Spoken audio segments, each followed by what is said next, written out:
Barda updates. Yan, day 2 na endorsement shoot nila Barbie Fortesa at David Licauco for McDonald's. Yun, no? Diyan sila nag-shoot sa Tagaytay. Yan pa nga. Mula ng blessing ang Barda. Kasama ang team Barda, siyempre. Ito yung video. Crush ka ba ang crush mo? Ikaw, crush ka ba? Sana. Hindi mo sure. Tayo na lang. Yun, no? Okay. Ang laki pang mga mata nila eh. Crush mo? Hindi eh. Ikaw, crush ka ba? Sana. Grabe yung Barda eh. Tayo na lang. Kayo na lang daw.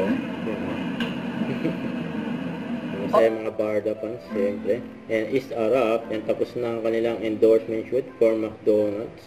Ayan sila Barbie at David kasama ang team Barda. Mula ng blessing, back-to-back endorsement. Ang Barda, yun know. Ngayon 2025, mula ng blessing. And IG story ni Barbie with Cardona, sabi niya kay Barbie, bump into this down-to-earth girl. And nice to seeing you around Barbie Fortesa. You guys made my day. Just South Korea. Don't forget to subscribe and click the notification bell for more updates. This is Victor Reaction Vlog. Stay tuned for more videos. See ya.